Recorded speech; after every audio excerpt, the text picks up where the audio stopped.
ห้ามกินเจ้าในคาหมักแก้วอ่ำลีเนาะคนที่เป็นย่อกาเปิ้นฮ้องว่าหมักแก้วอ่ำลีเติมลีนั่นค่ะเนาะพี่เพียวเขาก็เลยเสียมว่าน้องๆเขาก็เลยมีมีโปรเมเป็นย่อกาเกี่ยวกับว่าเติมลี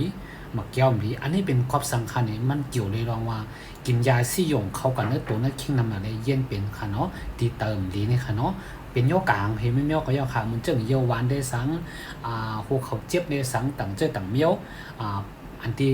คุสอนลาดเป็นน้องๆเขาแต่สีนะบอกกินยาซี่ยงนำพ้นที่นี่เตอไกวไรอันว่านั่นเนาะเตอไกวว่าสัตตีไว้ค่ะเนาะอันนี้ค่ะเตมาบอกเป็นน้องๆเขาว่าเตห้ามกินสังละลายในภาคเตียนมันเป็นสีเขียวเฮี้ยงนั่นเนาะเขียวเก๋นั่นค่ะเนาะห้ามกินค่ะเนาะก้อยหนาว่าเตมีนำมีในทางค่ะอันนี้กูน้องเขาต้องในมาบอกในกันได้ก่อนเนาะข้อที่1ค่ะข้อที่1นี่เป็นพักคะน้าเนาะพักคะน้าเนี่ยเมืองไต้บางทีก็เต็มรู้จักเนาะมันเป็นพักในเมืองไทยที่บนใส่เขาโคค่ะเนาะพักคะน้าค่ะเนาะข้อที่2ค่ะข้อที่2เนี่ยเป็นผักกาดเขียวผักกาดเขียวจะผักกาดขาวเนาะผักกาดขาวเขาอันเป็นห้องว่าเที่ยงเมี่ยวห้องว่าเป็นผักกาดยอดนั่นค่ะเนาะผักกาดขาวในบางทีก็มีอันยอดก็กินเป็นต้นบางทีก็กินเป็นยอดเนี่ยการไทยห้องว่าผักกวางตุ้งเนาะค่ะเป็นหมาย2เนาะ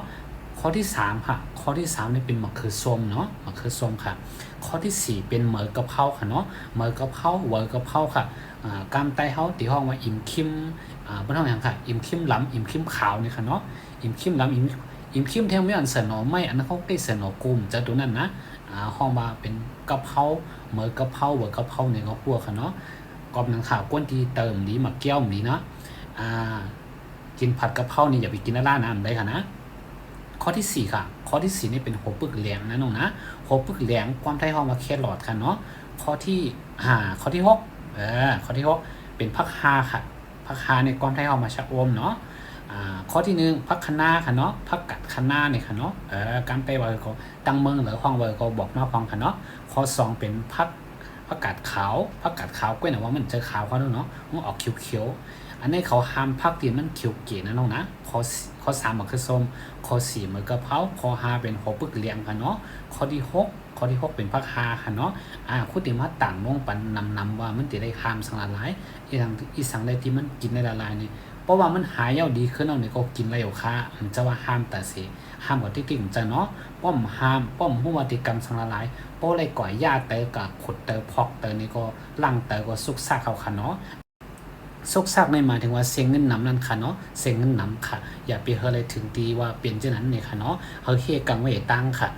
เฮากำตั้งกินไว้ตั้งค่ะอันตัวในค่ะดินน้องๆเขาขอหันอยู่ในค่ะเนาะมันจะมีตัวไผ่ไส้เลยไผ่กว่านี่เป็นตัวล่างสารพิษก็เลยยามกินยาซี่หยงน้ำพอเขามีเขาผู้ว่าเขายามกินยาซี่หยงน้ำหนาวนี่เด็ดเลยสร้างปันเลือดเขาล่างปันกงเนื้อกงเส้นเลือดเขาค่ะเนาะไผ่ไส้เป็นเมี่ยวนึงค่ะไผ่กว่าเป็นเมี่ยวนึงเนาะไผ่กว่ากาคันสูงไผ่ไส้เป็นกาคันเอค่ะเนาะลีเหมือนกันค่ะลีทั้ง2เมี่ยวค่ะ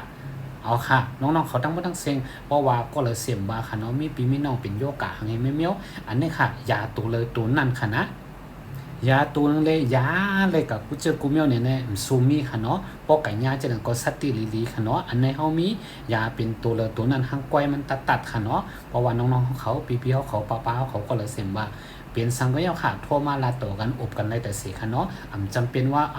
ซื้อในแหล่มฮัดโทอย่าไปลาดค่ะเนาะไว้มื้อหน้าเฮาเป็นก้นเนื้อเดียวกันค่ะเนาะค่ะเมื่อสูงพี่น้องใต้กุฏิค่ะ